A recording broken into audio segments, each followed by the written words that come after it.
Bonjour tout le monde, c'est Nena Scrap. Je suis ravie de vous retrouver aujourd'hui pour cette vidéo. Nous allons voir ensemble un mini-album avec la marque Les Jolies Créations dans le cadre de la DT. Donc cet album est une structure assez simple avec deux couvertures cartonnées recouvertes de papier peint. Vous avez vu les dimensions à l'écran à l'instant. Donc j'ai réalisé un album un peu déstructuré, donc toutes les dimensions vont s'afficher avec des pages qui se déplient, donc qui sont de tailles différentes, des pages plus simples. Donc on va voir ici donc la page numéro 2, c'est une petite pochette que je vais réaliser grâce au papier de la collection Un brin de nature qui a les cartes Project Life et j'ai donc découpé la bande avec les deux grandes cartes Project Life et j'ai ensuite plié entre les deux pour après fermer ma pochette et ensuite pouvoir y glisser une photo, un tag, un journaling. Donc là voilà une autre page. Je vous ai donc mis à l'écran toutes les dimensions euh, que j'ai utilisé pour faire ce mini. J'ai utilisé le papier uni de la marque Les Jolies Créations également, qui est un papier quasiment équivalent à un papier aquarelle, enfin en tout cas en texture. Voilà, donc vous voyez donc toutes les pages défiler avec leurs dimensions. Vous pourrez comme ça le reproduire chez vous si vous le souhaitez. Donc l'album sera relié pour moi avec une machine de reliure, la Cinch. Je ne sais pas, je crois que je ne saurais jamais comment on prononce le nom de cette machine, par deux séries d'anneaux. Vous pouvez très bien faire aussi une reliure toute simple hein, en reliant avec deux trous et des anneaux. Donc là, je vais vous montrer un petit peu comment j'ai réalisé une partie de mes fonds de page et également de mes embellissements. Alors j'ai utilisé le papier uni que propose Ludivine sur le site, sur la boutique Les Jolies Créations. Donc là, on le voit, hein, c'est un papier, il est très épais. Il tient bien à l'eau. Alors, ce n'est pas comme un papier aquarelle. On peut le voir là, hein, ça laisse quelques traces, voilà. Mais l'épaisseur est telle que il ne gondole quasiment pas et vous avez quand même, pour travailler un petit peu les encres, si vous ne souhaitez pas un travail d'aquarelliste parfait, vous pouvez très bien vous en servir. Là, on va voir, vous allez voir le résultat. Donc là, j'ai déterminé une zone sur mon papier pour pouvoir la mettre en couleur et ainsi découper dedans découper enfin, avec les dies de la collection pour pouvoir réaliser mes embellissements. Donc j'ai utilisé en aquarelle les palettes d'aquarelle Prima. Il y a la tropicale et la classique, auquel j'ai ajouté un petit godet d'aquarelle venant de chez Scrap Button, enfin 100% artistique. Voilà. Donc voilà, bah, j'ai donc rempli hein, mon petit carré que j'ai déterminé avant en essayant de mettre un peu de nuance et en variant un petit peu les teintes de vert pour pouvoir donner un aspect bah voilà, un petit peu fondu, enfin un petit peu comment dire, pas texturé, c'est pas ce que je voulais dire, mais un peu ombré, un peu voilà, avec un petit peu de profondeur pour pouvoir découper avec mes dies et puis pouvoir me réaliser des embellissements assortis au papier. Donc de nouveau, je remets un petit peu de texture à mon petit fond de page avec un plastique et en ajoutant des petites gouttes. Et là, je reviens travailler à certains endroits pour rajouter un petit peu de couleur un petit peu plus foncée ou des taches un petit peu plus grandes. Voilà, c'est vraiment pour apporter des petites nuances dans mes découpes. Donc bah voilà, vous voyez, j'y reviens à plusieurs fois avec plusieurs nuances de vert un peu plus foncé, un peu plus clair pour toujours continuer à travailler un petit peu mon fond. Alors, cette méthode-là, je l'ai appliquée dans l'album à plusieurs reprises, donc dans les tons verts et aussi dans des tons roses pour des embellissements. Alors, soit de la même manière, c'est-à-dire en appliquant ma couleur sur la totalité du papier, en cherchant vraiment à avoir un fond aquarellé complet, ou alors en utilisant simplement le plastique pour pouvoir apporter de la couleur plus dans la méthode de tâche pour ensuite, toujours pareil, découper mes embellissements grâce aux dies. Je me suis également servi de ces fonds pour quelques tamponnages que que j'ai soit préparé à l'avance, soit fait au gré des besoins dans l'album. Donc là, voilà, mes petits dies, on va voir le résultat. Vous voyez, on a nos découpes et elles vont venir, voilà, au fur et à mesure, embellir les pages de l'album. Donc la structure de l'album, je vous le répète, elle est simple. Vous pouvez très bien vous en inspirer et la faire exactement aux dimensions que vous souhaitez. Moi, j'ai pris, voilà, je l'ai fait un petit peu, j'ai un peu fait les dimensions au hasard, hein, et j'ai essayé de varier les tailles de mes pages à l'intérieur de l'album pour que ce soit un petit peu plus dynamique, un petit peu plus varié dans les présentations. Mais vous pouvez tout à fait aussi réaliser exactement le même genre de structure avec des pages toutes à la même taille si vous n'avez pas envie de varier les différentes dimensions. Sachez simplement que si vous variez les dimensions, il faudra faire attention au mode de reliure. Que vous choisissiez de faire juste 2 trous et 2 anneaux ou que vous utilisiez une machine de reliure, faire bien attention à vos dimensions de reliure et aux zones de vos pages où vous allez relier pour ne pas vous retrouver avec une page qui ne pourra pas se trouver reliée entre les 2 anneaux ou ce genre de choses. Donc là, ben voilà, on voit un petit peu en décalé parce que la caméra est un peu mal centrée. J'ai donc utilisé les petites chutes de mes découpes de dies pour faire des tamponnages grâce au tampon clear de la marque pour réaliser des embellissements. Donc voilà, une petite rose, une petite fleur tamponnée dans mon papier un peu aquarellé et elle est détourée pour s'ajouter sur l'album en tant qu'embellissement. Donc là, même chose, vous voyez, j'avais découpé une petite étiquette dans mon papier et j'y ai tamponné un petit mot, toujours de la marque, pour pouvoir réaliser les embellissements assortis. Ça permet aussi d'exploiter ces planches de tampons. C'est vrai que je pense que, comme tout le monde, j'ai beaucoup de tampons et je ne les exploite pas assez. Donc j'essaie parfois de me pousser à les exploiter un petit peu plus pour justement me dire que voilà, ils ne servent pas une fois de temps en temps et ils sortent de temps en temps du tiroir un peu plus souvent. Donc même en termes d'embellissement, il n'y a rien de très compliqué. J'ai vraiment voulu essayer d'exploiter à fond les produits de la collection.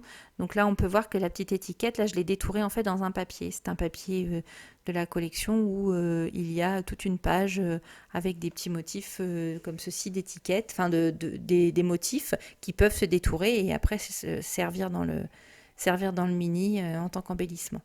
C'est pareil, n'hésitez pas non plus à bien réfléchir à comment exploiter vos papiers. Il y en a certains qui, grâce au détourage, vous permettent de réaliser un certain nombre d'embellissements qui peuvent vous servir dans tout un projet ou sur une page et qui peuvent après même resservir sur d'autres projets quand on les a conservés.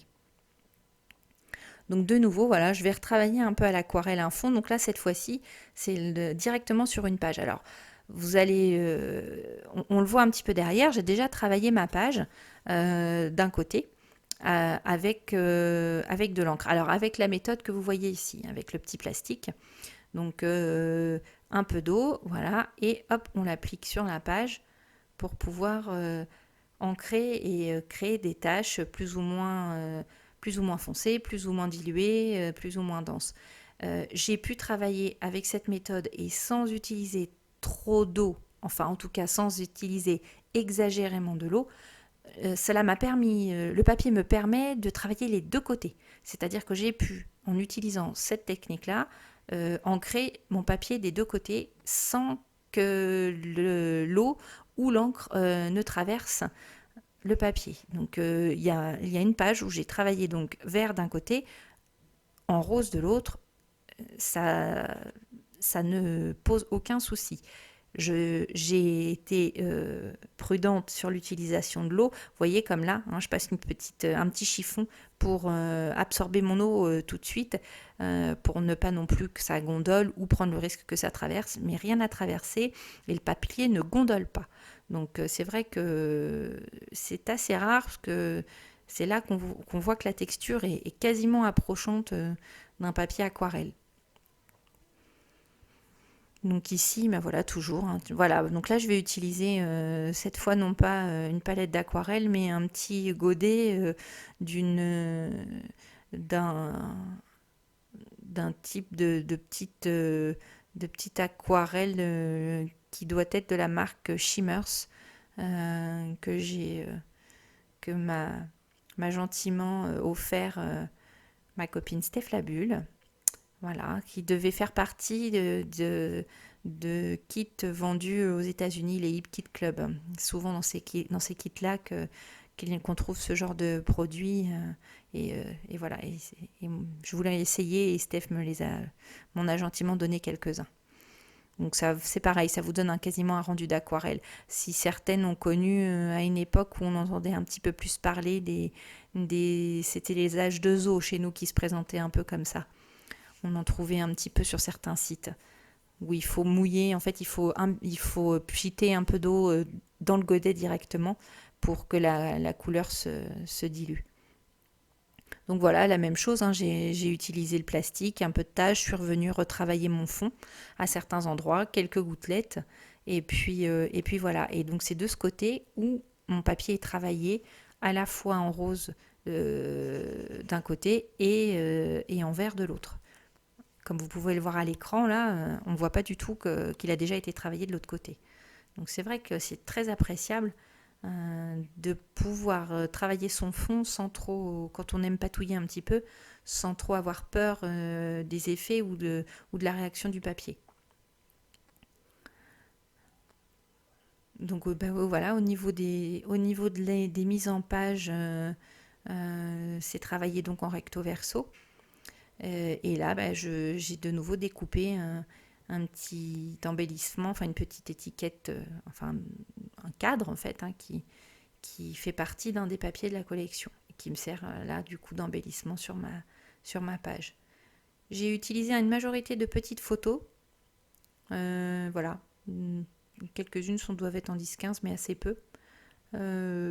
Parce que comme ça je n'avais pas besoin de réfléchir à quelle photo allait pouvoir correspondre à quelle page. Donc voilà, je les ai découpées, ça doit faire du 7,5 par 7,5 par 10. Oui, ça doit être ça, 7,5 par 10 probablement. Donc là, j'ai de nouveau tamponné des petits motifs, des tampons clear pour pouvoir me réaliser un petit embellissement. Donc je le mets en couleur, toujours avec un petit peu d'aquarelle. Ça reste toujours un petit peu les mêmes techniques. Donc c'est vrai que pour celles qui ont déjà vu d'autres vidéos, on reprend un petit peu les choses, on reprend un petit peu les mêmes choses que dans les vidéos précédentes. Là, je voulais vraiment, par contre, c'est pour ça que je l'ai gardé à plusieurs reprises sur la vidéo, vous montrer qu'on peut travailler le fond du papier assez facilement de plusieurs façons différentes et que voilà, j'ai pu le travailler en recto verso. Là, j'ai tenté. Au départ, j'ai fait un côté. Je me suis dit que si de l'autre côté, la réaction du papier n'était pas satisfaisante, je couvrirais avec un papier le verso, mais pas besoin. Tout s'est bien passé et j'ai été très agréablement surprise. Donc je vais vous laisser en musique pendant quelques instants, parce que là en fait vous allez voir, je vais au fur et à mesure embellir l'album tranquillement sans qu'il y ait de difficultés majeures ou de techniques particulières. J'ai utilisé voilà toujours mes petits dies découpés et puis quelques tampons.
Et voici l'album terminé. Donc je vais le feuilleter avec vous pour voir. Voilà, vous pouvez donc voir la reliure avec 4 spirales de chaque côté. Donc si vous utilisez ce genre de machine à relier, dans cette structure d'album avec des pages de tailles différentes, n'oubliez toujours pas de considérer le milieu de vos pages quoi qu'il arrive.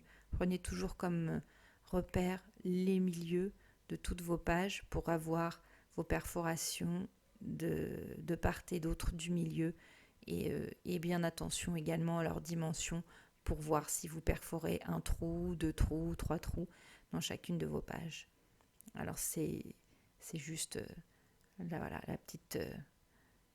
les petites précautions à prendre quand on fait des structures avec des pages de tailles différentes. Donc voilà, vous voyez les différentes pages qui se déplient et qui sont travaillées en recto verso. Donc avec les tampons de la collection, qu'ils soient clear ou bois d'ailleurs, parce que Ludivine, chez les Jolies Créations, propose les deux. Des tampons clear en grande planche, en petits tampons clear individuels ou bien en tampon bois. Ils sont tous d'une excellente qualité. Vraiment, je vous recommande d'aller voir le site de la marque pour vous donner une idée des produits proposés. Donc là, vous pouvez voir d'ailleurs un des pochoirs aussi, le pochoir de la collection que j'ai travaillé sur le fond de page. Donc vous voyez donc les petites pochettes que j'ai réalisées avec les cartes Project Life qui me permettent de réaliser la structure de ma pochette pour pouvoir y glisser un petit tag avec une photo. Donc on va arriver à la fin de l'album. Je vais vous laisser avec des photos et des zooms. J'espère que l'album vous aura plu, qu'il vous aura donné envie d'aller découvrir la boutique en ligne de Ludivine si vous ne la connaissez pas encore. Et j'espère que le projet vous aura plu. Si c'est le cas, n'hésitez pas à me laisser un petit commentaire. Et puis abonnez-vous pour ne rien rater des vidéos qui viendront par la suite, si ce n'est pas encore fait. Si vous avez envie particulièrement de voir certains projets, n'hésitez pas non plus à me le dire en commentaire. Je peux aussi, je les lis tous et j'essaie de vous répondre à chacune pour prendre en compte aussi ce que vous avez envie plutôt envie de voir sur la chaîne. Donc voilà, là, il y a eu quelques vidéos de Project Life, là c'est un mini-album. Voilà, si vous avez des envies particulières, n'hésitez pas à m'en faire part. Je vous souhaite une très bonne journée, je vous dis à très bientôt et vous pouvez retrouver tous les liens vers mes réseaux sociaux mais également vers la boutique Les Jolies Créations dans la description de la vidéo. Je vous dis à très bientôt. Bisous à toutes.